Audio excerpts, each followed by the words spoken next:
फिर बिहार का एक गया शहर है, वहाँ क्यों नहीं उगता तुलसी का एक भी पौधा? क्यों ब्राह्मण कभी संतुष्ट नहीं होते?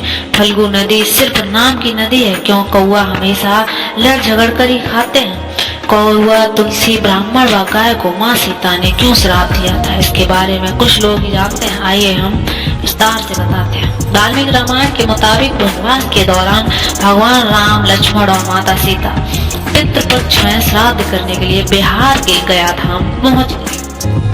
वहाँ ब्राह्मण ने भगवान श्री राम और लक्ष्मण को श्राद्ध कर्म के लिए आवश्यक सामग्री जुटाने के लिए कहा। इस पर भगवान राम व लक्ष्मण नगर की ओर सामान लेने के लिए निकल पड़े। ब्राह्मण देव ने माता सीता के आग्रह किया कि पिंडदान का समय निकलता जा रहा है। यह सुनकर माता सीता की व्यग्रता भी बढ़ती जा रही थी, क्योंकि श्री राम और लक्ष्मण अभी तक लौटे नहीं थे।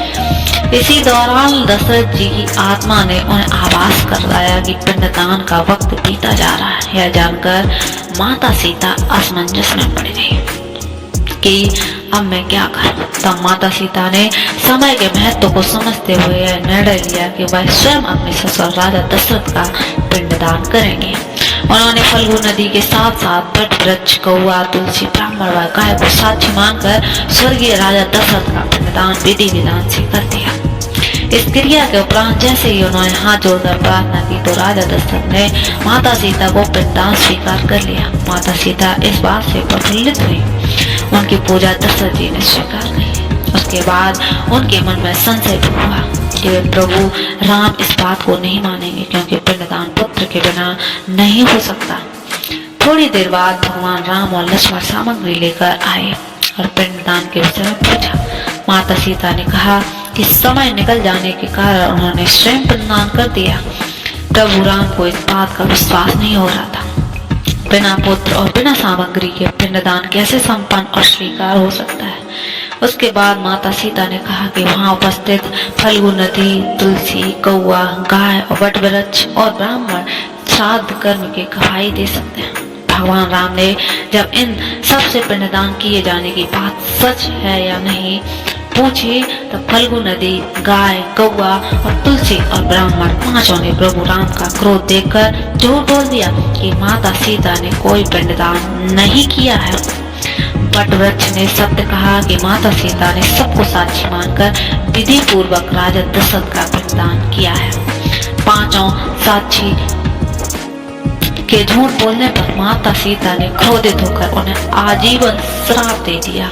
इन्हें मिला था श्राप। फल्गु नदी को श्राप दिया था कि सिर्फ नाम की नदी नहीं रहेगी, उसमें पानी नहीं रहेगा। इसी कारण फल्गु नदी आज भी गया में सूखी है। गाय को श्राप दिया कि गाय पूजनीय होकर भी सिर्फ उसके पिछले हिस्से की पूजा की जाएगी और गाय को खाने के लिए दर बदर भटकना पड़ेगा। आज भी हिंदू धर्म में गाय के सिर्फ पिछले हिस्से की पूजा ही की जाती है। माता सीता ने ब्राह्मण को कभी भी संतुष्ट न होने और कितना भी मिले उसकी दरिद्रता हमेशा बनी रहेगी का श्राप दे दिया। इसी कारण ब्राह्मण कभी दान दक्षिणा के बाद भी संतुष्ट नहीं होते।